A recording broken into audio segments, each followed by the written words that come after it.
Are you ready for this? Are you ready for my personal ranking of the big three? Friday the 13th, A Nightmare on Elm Street, and Halloween. Today I'm going to rank from worst to best my personal ranking of the big three horror franchises. I've been wanting to do this for a long time. If you've been following me for any length of time, if you've seen my previous individual franchise ranking videos, you'll know that I am a big Halloween fan, big Elm Street fan, big Friday fan. But I'm a big fan of certain movies in the franchise. Not every single one of them. There's certain ones that I love, certain ones that I like, and certain ones that I just absolutely hate and despise. But I've been wanting to do this for a while, so today we're going to go through all 33 movies in those three franchises, and I'm going to give you my personal ranking from worst to best. Now, this is, going to be a little bit different because it's not like I'm just focusing on one franchise. I had to blend all three together. I had to weigh my options of, oh gosh, do I like this more than that? Do I not like this more than that?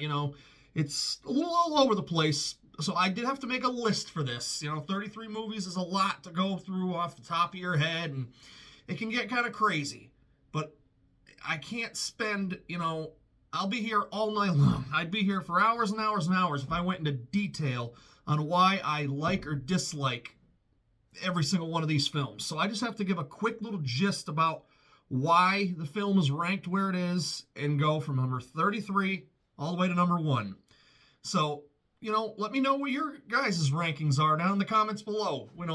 If I have a certain movie in a weird spot, but, who cares? Everybody's different. As I've stated many times before, every single one of us fans is unique and different, and I'm at the point now where I have to just accept everything. We all should. We should all just accept everybody for what their likes and dislikes are, and I certainly think the older I've gotten and the more mature I've gotten in that aspect where it's okay to like something that somebody else doesn't like or dislike something that a lot of people do like or, whatever. It is what it is, so let's dive into this. And I'm going to start things off with number 33. Now, this one was easy. Halloween Resurrection is not only, in my opinion, the worst movie out of all 33, but it is my least favorite film of all time. My first theatrical Halloween experience, still scarred to this day from what I had to deal with as a 10-year-old kid, but it is what it is, and I will never, under any circumstances, subject my wife to Halloween Resurrection. Number 32, we have got Freddy's Dead, The Final Nightmare. Now, Freddy Krueger, an absolute icon. Robert Englund, the makeup in this film was just atrocious. It looked like Robert Englund went to, Party City or Spirit Halloween. It was absolute, pure, and utter disgusting. Freddy Krueger on a broomstick. The Power Glove, the Nintendo, just Lisa Zane, and Freddy's little daughter that we never heard of until this point in the series. Just pure and utter garbage.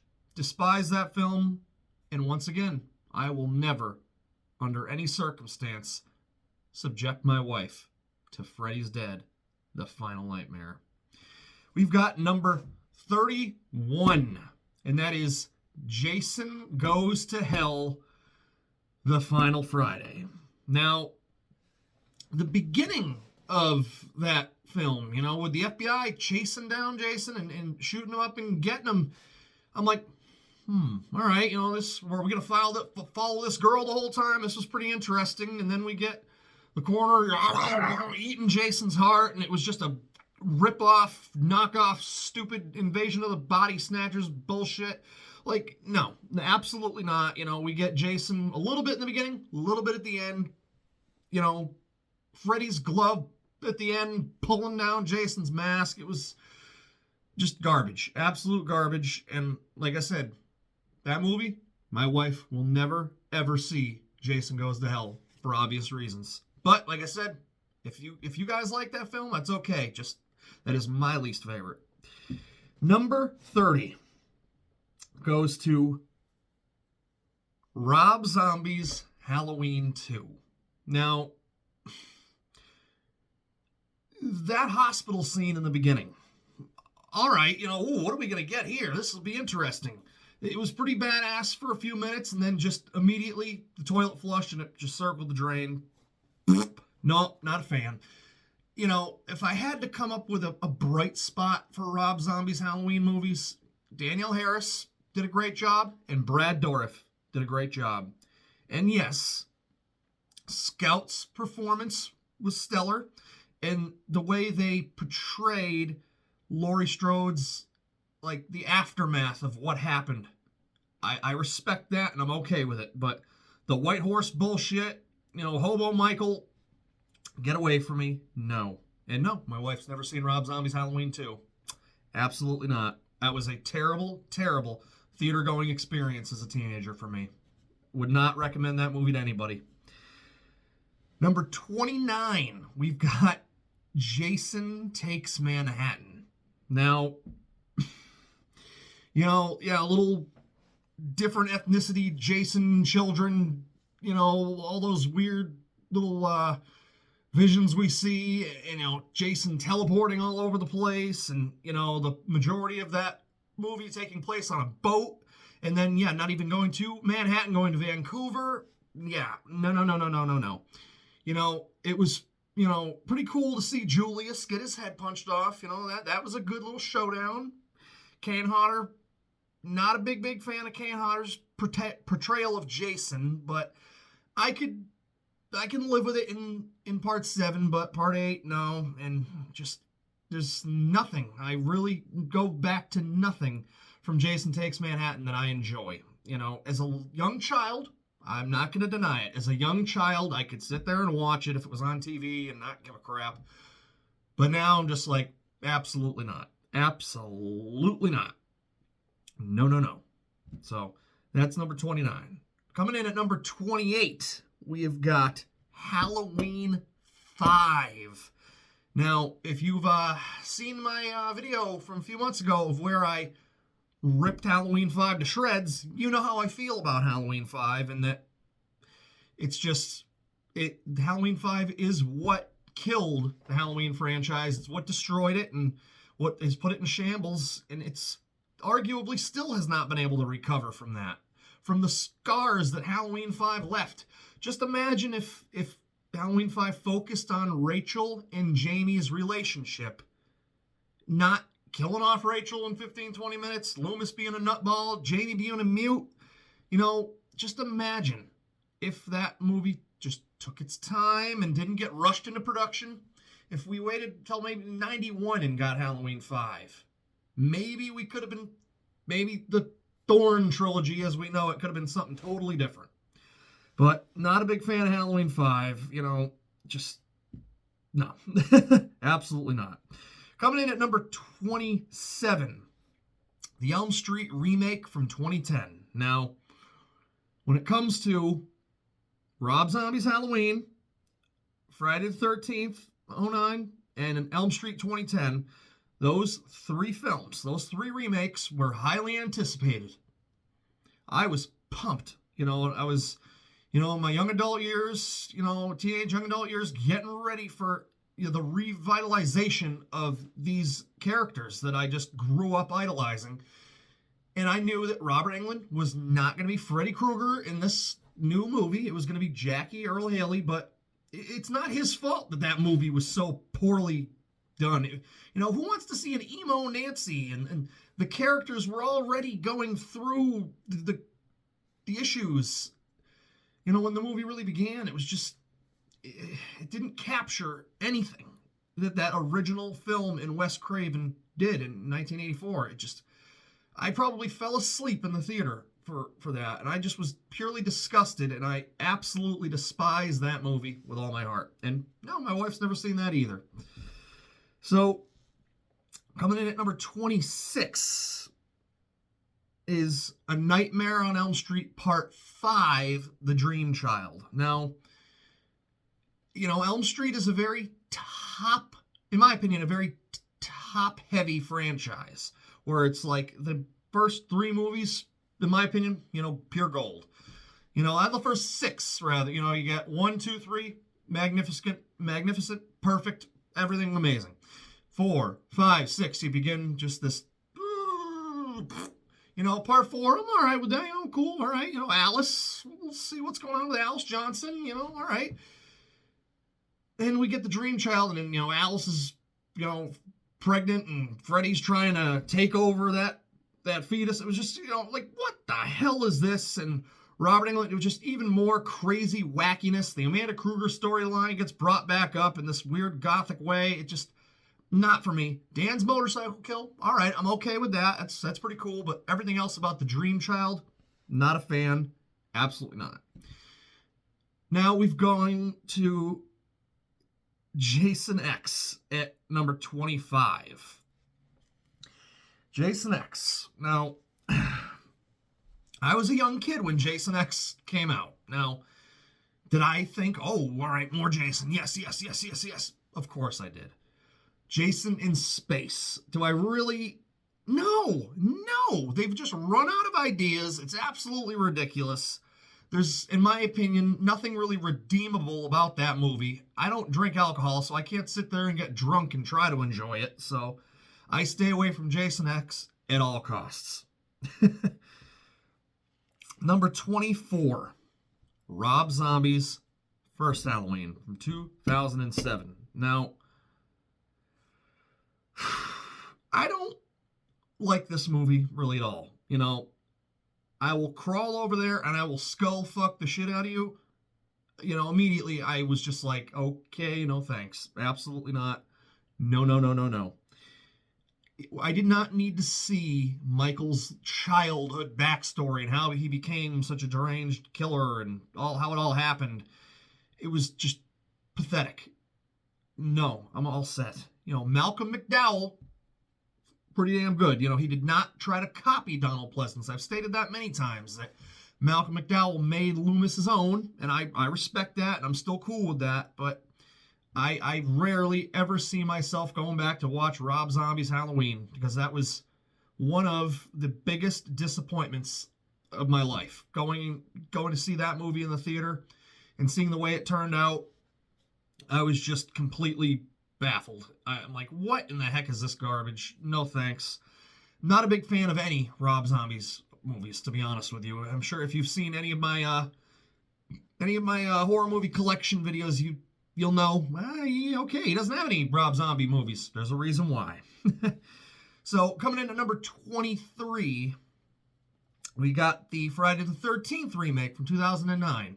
Out of the three, Friday, in my opinion, has the best remake. The first 15, 20 minutes of that movie were epic. Getting to see that kind of recap of the first four films, basically, was rather interesting. I was all right with that. But then, all the weird subplots with Jason and him being a hunter, the only thing that really saved that film and made it somewhat redeemable was the portrayal of Jason. I personally am, more of a fan of Richard Brooker and Ted White. But the way that Jason was portrayed in that remake is what really saved it. And if we could go back and get that kind of a presence, it would be interesting. But I wish that we could have gotten something different. I really wanted, not necessarily, the whole Pamela story all over again, but work up to Jason. We got to get to it. We have to really, we have to earn it, not just be thrown into it. That recap at the beginning of the movie was not enough for me. So Derek Mears did a great job. Don't get me wrong. Better than Kane Hodder, in my opinion. I love Kane, but not as Jason. But that's about it. Out of the big three, Friday the 13th is my favorite of the three remakes, but I'm still not a big fan of the movie overall. But Derek Mears did a hell of a job as Jason. I'll give you that much. And then coming in at number 22 is Freddy versus Jason. Now, I remember going to see this movie in the theater as a young kid. My older brother took me to go see it, and it was more just a fun experience with my brother. It felt like I don't know, it felt like a superhero movie. For one, it was 16 years too late. We should have gotten that movie in 1987, 1988. The development hell of a decade and a half was just a nightmare and a detriment to what that film could have been. But I was bored with it. I don't find anything that draws me back to it. I mean, what if that maybe Tommy and, let's say, Ginny were fighting to try to get Jason, and then Nancy shows up or something like that, having some of their adversaries there, having Tommy Jarvis and Nancy Thompson come and try to defeat Freddy and Jason in that movie with them. Maybe that could have been more interesting. That's probably what I wanted to see as a kid, but looking back at that movie, I don't revisit it very often. I'll have it on in the background maybe, but not a big fan. That's why it's kind of ranked more or less in the middle. Just not a big fan. Number 21, I'm going to go with Halloween H2O. Now, not a big fan of Halloween H2O either, because it's not Scream. Halloween and Scream are total opposites, you know what I mean? But Halloween H2O tries to be Scream because that's the era that it was produced in, you know what I mean? It was Halloween meets Woodsboro kind of thing, but in California. Just like, no. Michael Myers was absolutely pathetic in this movie. You know what I mean? I could have found a better Michael Myers on the side of the road, honest to God. All the crazy masks and stuff. I love Josh Hartnett, don't get me wrong, and I've stated many a times, the best portrayal of Laurie Strode, Jamie Lee's best performance, was in H2O, but I am not a fan of a Halloween movie that literally has absolutely no Halloween mood and atmosphere. It doesn't feel like Halloween whatsoever. So I can't really enjoy it for that reason. That's why I have it ranked where I have it. Number 20, we're going to go with Jason versus Carrie, The New Blood, Part 7. Kane Hodder, just like I said about Laurie Strode's best performance, Jamie Lee, Kane Hodder's best performance as Jason Voorhees, in my opinion, was in Part 7. The Jason versus Carrie thing, it's still fun to make fun of it. It's all right. I can live with it. It's all right, but it's lit up like a Christmas tree. It feels like it's like a bunch of spotlights, like a football field. You know what I mean? It was just very, very poorly executed. I mean, Jason's look was awesome. Don't get me wrong. I mean, Dr. Cruz, I fucking hate him. He deserved to die. I mean, seeing him die was probably the highlight of the movie. And it's nothing really draws me back to The New Blood very much either. Just every now and again kind of thing if I'm absolutely bored. But it's kind of smack dab in the middle once again. Then we're going to number 19, A New Beginning. Friday the 13th. Part 5. Now, I think this is an extremely undervalued and underrated movie. The heart of the 80s. 1985, I get it. It is Roy Burns, not Jason Voorhees. I get it. All right, it is what it is. But I still can have fun with it. Tommy Jarvis's, I think it was a little funny how, he grew up out of nowhere. Corey Feldman was doing the Goonies. He wasn't coming back. So, Tommy Jarvis was in that mental institution, and he was really freaked out and messed up from that. Reggie the Reckless was a blast in there. Joey, with the chocolate bar and getting axed away. I love that. I can have a really good time with Part 5. I do enjoy it. I don't care that it's not Jason as the killer. I still enjoy it quite a bit. So then we have at number 18. We've got Halloween 6. Now, I'm not a big fan of either the theatrical or the producer's cut, but, overall, kind of seeing Paul Rudd, Ant-Man, Tommy Doyle, blah, blah, blah, whatever. It was interesting. Do I think Danielle Harris should have been in that film and could have made it a hell of a lot better if she wasn't killed, if Jamie survived? Absolutely.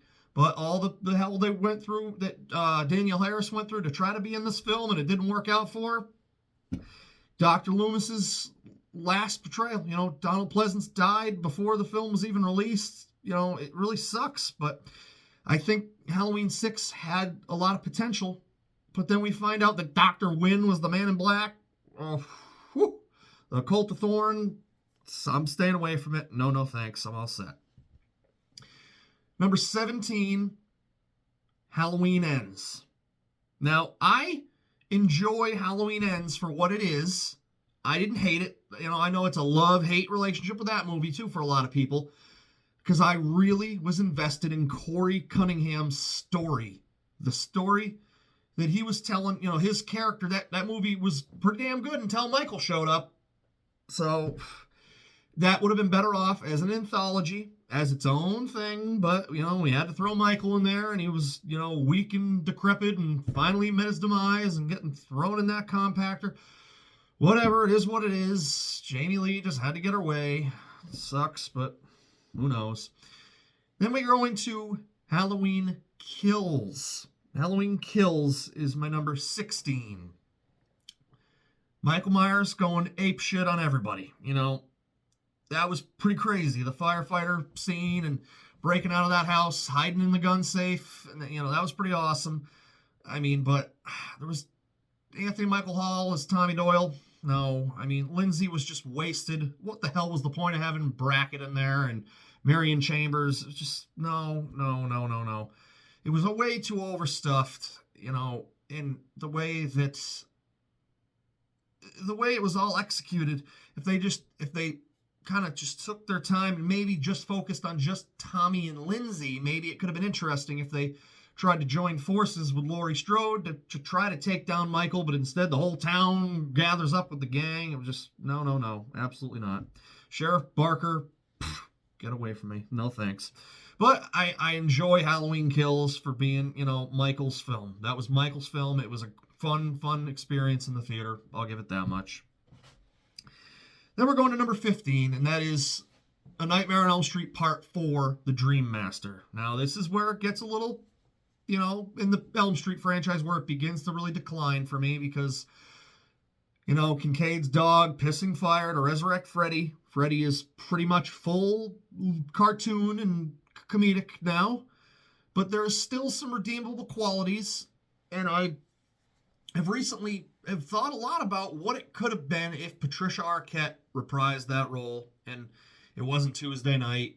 Alice was pretty good. I don't mind Alice Johnson. I'm all right with it, so I can have a fun time with Part 4. But overall, it's not one of my faves, but I can enjoy it. So then we're going to go to number 14, rather. Jason Lives. Now, this might shock some people because Jason Lives tends to be a lot of people's favorite in the franchise. Now, don't get me wrong. I really do enjoy Jason Lives, but it is not my favorite Friday the 13th movie. I love the soundtrack. I love Alice Cooper. I love Tom Matthews' performance as Tommy Jarvis. It's very emotional, and I'm very, very invested when I watch Jason Lives, the beginning of Zombie Jason, and, a very self-aware film, and it's fun. But I will stick with the first 4 if I want to get that Friday the 13th feel, that real feeling. But to cap off that trilogy was, the 4, 5, and 6, the Tommy Jarvis trilogy. I'm all right with it. I have fun, and I can enjoy it. So, like I said, just because I have it ranked where I have it ranked does not mean I hate the film. Because basically, from here on out, is everything I really, really do like and enjoy with all my heart. So, then we're going to go to Friday the 13th, Part 3 is going to be my number 13. Richard Brooker is Jason Voorhees. Those freaking traps out there, like Brock Lesnar. I love it.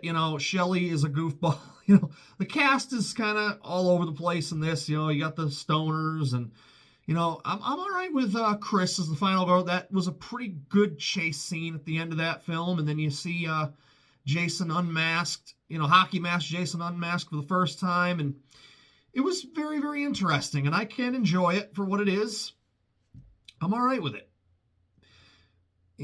What kind of gets me a little iffy about it at the end is the jump scare with Mrs. Voorhees coming out of the lake. Swamp. It was kind of the puddle. I think we could have lived without that, but overall, for a lot of nostalgic reasons, I do love Friday the 13th Part 3, and I can watch it in 3D and have a good time. Now, number 12, we're going to Halloween 3 Season of the Witch. You know, I've stated a lot lately, you know, it shocks me that my wife really enjoys Halloween 3 because it's got nothing to do with Michael Myers. There's a lot of people that hate it because of that, but I do really enjoy Halloween 3 Season of the Witch. I think that the anthology route could have worked out pretty well, but of course, we all just wanted Michael, and we didn't get to see any real payoff of that Silver Shamrock kind of thing, and it was pretty interesting. And Dr. Chalice, you know, it's all right. You know, I have fun with Halloween 3. Any chance I get to watch that, it's an every year kind of thing for me, or on Halloween. It always will be. And then coming in at number 11, Halloween 2018.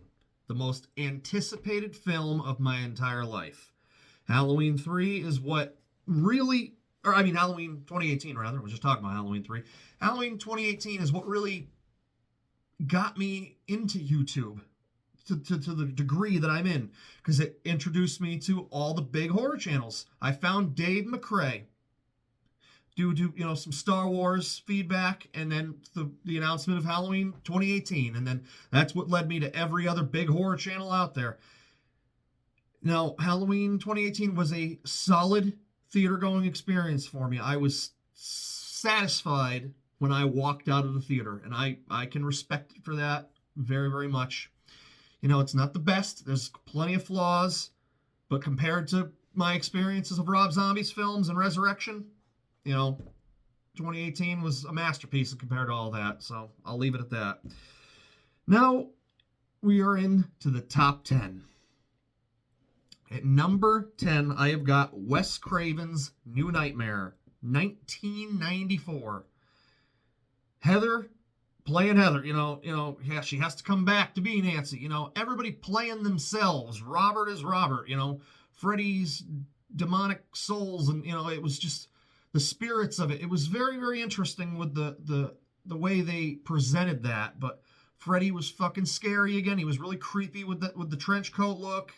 You know, Miko Hughes being in there. You know, Dylan, just John Saxon being back. How the way they kind of recreated Tina's death with the babysitter in the hospital there, that was pretty cool. You know, there's a lot of things to enjoy about Wes Craven's New Nightmare that was not appreciated 25, 30 years ago, that people look back on it now and are like, oh shit, how did I not really respect this back in the day? But ever since I was a little kid, I've loved that film with all my heart. And then coming in at number 9 is Friday the 13th, Part 4, The Final Chapter. Now, other than the dance, other than Crispin Glover before George McFly, we had Jimmy doing that dance. It was fantastic. You know, Ted White is Jason. Top of the line. Apex performance. It was just frightening. Trish and Tommy Jarvis running from Jason. You know, Rob just, he's killing me. You know, what a chump going out the way he did, trying to, you know, avenge his sister's death. You know, it just pathetic. But, you know, just the way they capped off that movie, you know, with Jason just sliding down that machete, with Tommy Jarvis being able to take him out, and Corey Feldman, he did a great job in that. I was very, very believable as a child actor, seeing little Tommy Jarvis just take out Jason. And I'll always love The Final Chapter because it's a very quintessential slasher film. It defined an era. It defined the 80s. It's epic. Absolutely love it. And then at number 8, we have got Freddy's Revenge, A Nightmare on Elm Street Part 2. I certainly have this here because Freddy Krueger is at his absolute peak of scariness.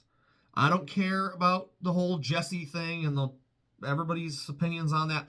I'm talking about the reason I have this movie ranked where it is because of Freddy Krueger. Robert Englund, fantastic job here. Nothing will ever beat it. Everything about Freddy Krueger and that character in that film was absolute perfection. And then coming in at number 7, we've got Friday the 13th Part 2. I love Sackhead Jason, and I love Ginny Field, Amy Steele. End of story. I think I think it would have been interesting to see Sackhead Jason again. You know, if Amy Steele had come back for part 3, if Ginny had become a cornerstone in the franchise, maybe the hockey mask would have never became a thing. But who knows? Because the hockey mask is iconic, so it is what it is. But part 2 is my second favorite Friday film. I love it with all my heart. Number 6 is Halloween 4, The Return of Michael Myers, because of Rachel Carruthers, who I've stated multiple times is better, in my opinion, than Laurie Strode. Cute little Jamie Lloyd, Danielle Harris. It was just a bow star. We had a sheriff in a Sheriff Meeker that took Loomis serious. It was like, all right, we're not going to fuck around. But let's catch this guy. Let's take him out. Donald Pleasance was fantastic in his performance, and just he had enough. He had enough. He just like it'd been 10 years, and he was pissed that nobody told him that they were taking him out of there. Michael had been in a coma for the last decade, but I mean, Rachel and Jamie were just epic together. I love it. I absolutely love it. That's why I wish Halloween 5 we could have gotten more of that, but we didn't. But Halloween 4 has always been one of my favorites. I could watch Halloween 4 every day for the rest of my life and never get sick of it. I just love it.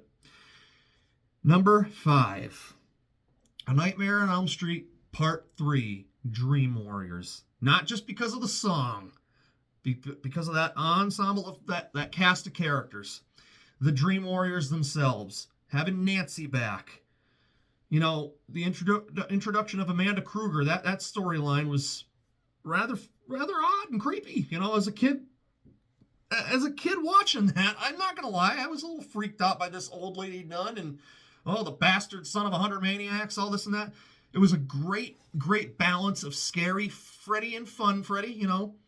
Patricia Arquette, her debut in there, and did an excellent job. And the way Nancy went out, all right, I think she should not have fallen for that. That's kind of sucky. And I do think that the whole worm Freddy being introduced to Nancy for the first time, I think it should have just been Freddy, not the worm Freddy. But I do look past that because everything else about Dream Warriors is epic on all proportions, and I love it.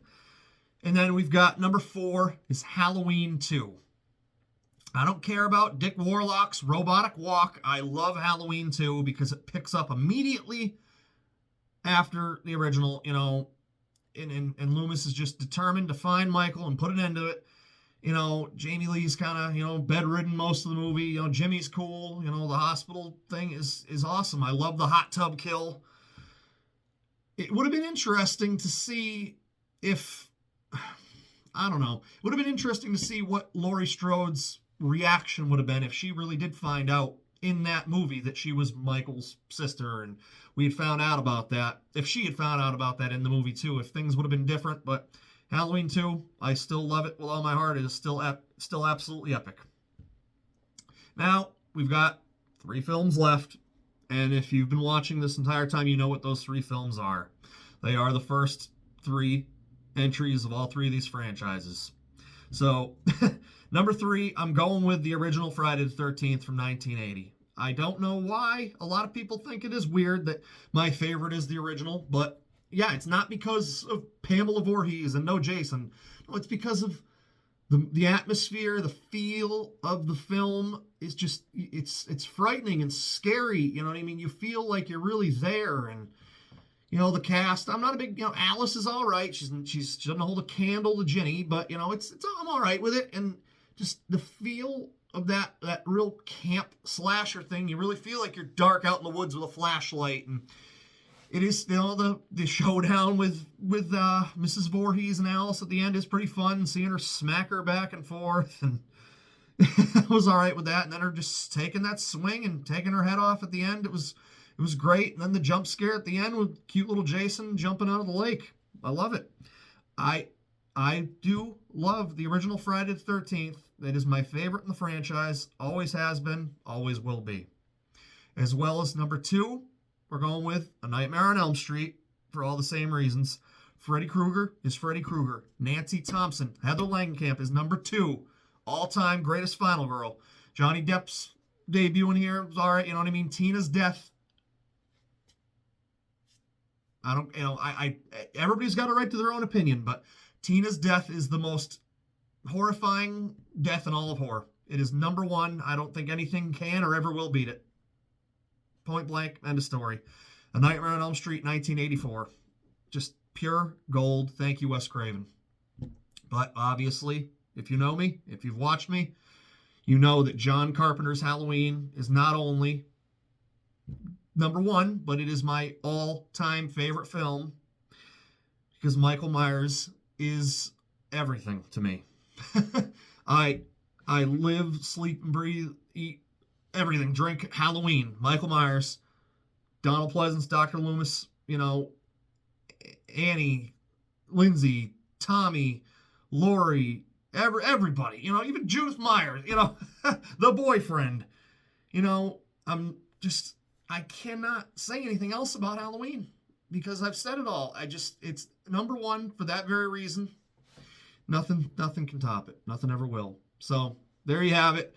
My ranking of all 33 movies in the Big 3 franchise. I didn't want this to go too long. Like I said, this could have lasted hours and hours and hours, but I did it. I'm very, very happy that I finally took the time to do this. And let me know your rankings down below. Let me know what you guys think. You know, if, like I said, if Halloween Resurrection or Freddy's Dead or I don't know, if Jason Takes Manhattan or whatever, if you guys enjoy those kind of films and don't necessarily like the OGs, who cares? Like I said, let's all just join together as a group in the horror community and just befriend each other because that's what we got to do. We've all got to come together on this. But I've wanted to do this for some time, and it was more interesting combining the 3 rather than doing them all separate because it was easier that way.